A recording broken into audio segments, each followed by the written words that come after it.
పొదుపు పెట్టుబడులపై అవగాహన కోసం రేవంత్ మరియు గిరిబాబు గారు కండక్ట్ చేసే వెబినార్ కోసం ఈ క్రింది నెంబర్కు సంప్రదించగలరు. నమస్తే, వెల్కమ్ టు సుమన్ టీవీ. నేను విష్ణు. ప్రస్తుతంతో పాటు సర్టిఫైడ్ ఫైనాన్షియల్ ప్లానర్ మాధవిరెడ్డి గారు ఉన్నారు. వారితో మాట్లాడదాం. మేడం నమస్తే. మేడం నమస్తే అండి. మాధవిరెడ్డి గారు, ఎఫ్ఎన్ఓ ట్రేడింగ్ చేసే వాళ్ళకి ఏదైనా గడ్డు కాలం కష్టకాలం రాబోతోందా అనిపిస్తోంది. ఎందుకంటే ఎఫ్ఎన్ఓ ట్రేడింగ్కి సంబంధించి బడ్జెట్కి సంబంధించి కొన్ని వార్తలు అనుబంధంగా రావడం జరిగింది. రేపు జూలై నుంచి బడ్జెట్ సమావేశాలు మొదలు కాబోతున్నాయి కాబట్టి ఎఫ్ఎన్ఓ ట్రేడింగ్ చేసే వాళ్ళకి టాక్సేషన్ ట్రీట్మెంట్ ఎలా ఉంటుంది, ఎలా ఉండబోతుంది అంటూ కూడా వార్తా కథనాలు రాబోతున్నాయి. అంటే ఇది నా మాట కాదు, వస్తున్న వార్తలకు సంబంధించి ఒక విశ్లేషణ మాట్లాడుకుందాం. ఏంటి ఎఫ్ఎన్ఓ ట్రేడింగ్ చేసే వాళ్ళకి రేపు బడ్జెట్ తర్వాత నుంచి ఎటువంటి లిమిటేషన్స్ ఉండబోతున్నాయి, ఏంటి అసలు ఇదంతా కూడా? అసలు మనం కొంచెం ఇది ఇంకా చాలా డీటెయిల్గా మాట్లాడతానండి దీని గురించి. అసలు డెరివేటివ్స్ అనేది ఏంటి, అసలు డెరివేటివ్స్ అంటే మనకి ఫ్యూచర్స్ ఆప్షన్స్ ఉంటాయి. అసలు ఈ డెరివేటివ్స్ కాన్సెప్ట్ని తెచ్చింది ఎందుకు అంటే హెడ్జింగ్ కోసం.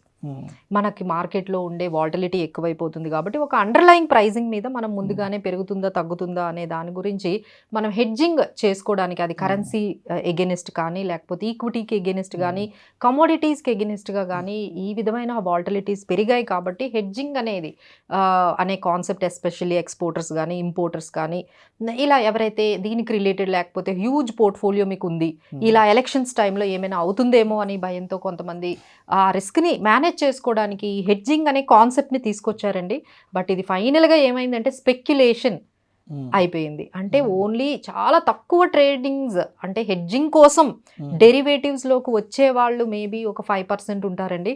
మిగతా 95% కూడా ఇట్లా లాటరీ లాగా దాన్ని పెరగడము తగ్గడము, ఈ వాలటిలిటీని క్యాష్ చేసుకుందాము, తక్కువ టైంలో ఎక్కువ డబ్బులు సంపాదిద్దాము అనే కాన్సెప్ట్లోకి వెళ్ళిపోయి 95% ట్రేడ్స్ అన్నీ కూడా స్పెక్యులేషన్ ట్రేడ్సే. అసలు వాళ్ళు ఎందుకు తీసుకొచ్చారు ఈ డెరివేటివ్స్ కాన్సెప్ట్ పక్కన పెట్టేసి ఇది ఓన్లీ కూడా మనకి స్పెక్యులేషన్ అనేది అవుతుంది.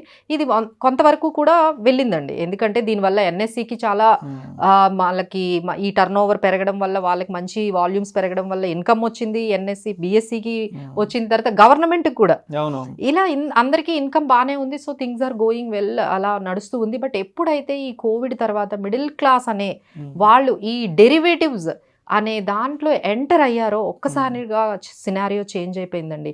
అంటే మొత్తం వరల్డ్లో జరిగిన మొత్తం కాంట్రాక్ట్స్లో 80% ఇండియాలోనే జరుగుతున్నాయి. ఇంత విధంగా వాల్యూమ్స్ ఎప్పుడైతే పెరిగిపోయాయో ఒక్కసారి మనకి ఆర్బీఐ గవర్నర్ కానీ లేకపోతే ఇప్పుడు మన ఫైనాన్స్ మినిస్టర్ నిర్మలా సీతారామన్ కానీ దీని గురించి చాలా కన్సర్న్స్ మనకి ఇప్పటి నుంచే కాదండి, ఒక 6 months నుంచి వస్తున్నాయి. వాళ్ళు అలా వార్న్ చేస్తూనే ఉన్నారు. అంటే సెబీ నుంచి ఏమొచ్చిందంటే ఆల్మోస్ట్ 10 people కానీ అంటే 10 people కానీ చేస్తూ ఉంటే 9 out of 10 traders are making losses. ఆ స్టేట్మెంట్ వస్తే కొంచెం తగ్గుతారేమో అని వాళ్ళు ఆ స్టేట్మెంట్ కూడా ఇచ్చారు సెబీ వాళ్ళు.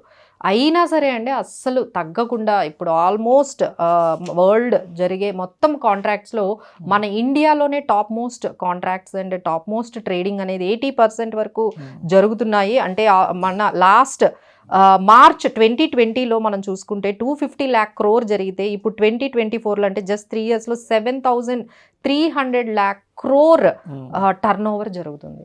సో ఇంత టర్న్ ఓవర్ జరిగేటప్పటికి ఏదైనా గ్లిచెస్ కానీ వచ్చినట్లయితే మార్కెట్లో బాగా నష్టపోయేది మన రీటైలర్సే. తర్వాత వాళ్ళకి మార్కెట్ మీద ఉండే ఆ కాన్ఫిడెన్స్ పోతుంది. మళ్ళీ అంటే మనం ఎప్పుడు అంటే ముందంతా కూడా మన మిడిల్ క్లాస్ వాళ్ళు కానీ నార్మల్గా కానీ పోస్ట్ ఆఫీసుల్లో కానీ ఫిక్స్డ్ డిపాజిట్లో కానీ వీటిల్లో పెట్టుకునే వాళ్ళని నెమ్మదిగా తీసుకొచ్చారు. ఫైనల్గా now most of the people are investing in equity and through mutual funds. ఇలా ఇంత కష్టపడి ఇన్ని ఇయర్స్ తర్వాత వాళ్ళ నెమ్మదిగా చాలామంది మిడిల్ క్లాస్ని ఈ మ్యూచువల్ ఫండ్స్ వైపు ఈక్విటీ వైపు టర్న్ చేసిన వాళ్ళని ఈ ట్రేడింగ్లో వెళ్ళడం వల్ల మార్కెట్ మీద ఉన్న కాన్ఫిడెన్స్ పోతుందేమో అని చెప్పి వాళ్ళు దాన్ని ఎలా అయినా కొంచెం డిస్కరేజ్ చేయాలి, వీళ్ళని ఎలా ఆపాలి, ఇలా డిస్కరేజ్ చేయాలని ఎప్పటికప్పుడు కండిషన్స్ మార్జిన్స్ని పెంచడం కానీ ఇలా కండిషన్స్ తీసుకొస్తుందండి. సో అయినా సరే ఇంకా ఆగడం లేదు, పెరుగుతూనే ఉందని ఫైనల్గా వాళ్ళు ఏం చేస్తున్నారంటే దీన్ని ఒక లాటరీ ఇన్కమ్ లాగా ట్రీట్ చేద్దాము. ఫైనల్గా లాటరీలు ఎలా అయితే ట్రీట్ చేస్తారో అలానే ట్రీట్ చేద్దాం. లాస్ట్ టైం క్రిప్టో కరెన్సీని కూడా అలాగే ట్రీట్ చేశారండి. అంటే గవర్నమెంట్ ఎప్పుడైతే ఒక పాయింట్ని డిస్కరేజ్ చేయాలి అనుకుంటే వాళ్ళు ఈ విధంగా దాన్ని ఒక ఫ్లాట్ ట్రీట్మెంట్ అనమాట. మీకు దాని మీద ఎంత ఇన్కమ్ వస్తే ఫ్లాట్ అంటే ముందు అసలు డెరివేటివ్స్ మీద ఎలా ట్యాక్స్ పడేది అంటే మీ స్లాబ్ రేట్ ప్రకారం మీరు 5% ఉంటే 20% ఉంటే 30% స్లాబ్ రేట్ ప్రకారం పడేది. అది ఒక బిజినెస్ ఇన్కమ్ కింద ట్రీట్ చేసేవాళ్ళు.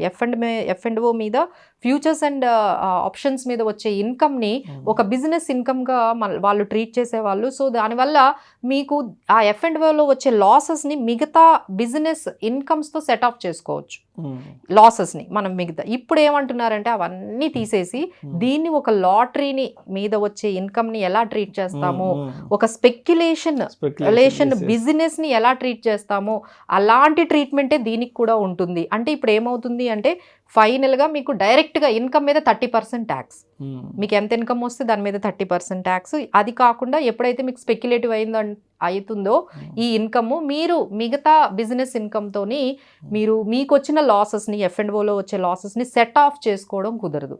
సో ఇలా ఇది చాలా హ్యూజ్ న్యూస్ అండి. ట్రేడర్స్ కానీ ఈ విధంగా మన F&O ఇన్కమ్ని కానీ వాళ్ళు ఒక స్పెక్యులేటివ్ ఇన్కమ్ కింద ట్రీట్ చేయడం కానీ స్టార్ట్ చేస్తే ఇక లాటరీ మీద ఎలా జరిగిందో, లేకపోతే గేమ్స్ కానీ, లేకపోతే మనకి ఈ క్రిప్టో కరెన్సీకి రీసెంట్గా ఏ విధంగా అయితే జరిగిందో సో అలానే డెరివేటివ్స్ కూడా చేయాలి అని వాళ్ళైతే డిసైడ్ అయిపోయారు. ఇది కాకుండా హయ్యర్ మార్జిన్స్ అయినా పెంచడము, లేకపోతే ఈ F&O మీద ఉండే ట్యాక్సెస్ ట్రీట్మెంట్ని కొంచెం చేంజెస్ చేయడం, ఇవన్నీ అయితే మనకి ఈ బడ్జెట్లో ఇప్పుడు ఆల్మోస్ట్ మన ఫైనాన్స్ మినిస్టర్ అందరితో కలుస్తున్నారు.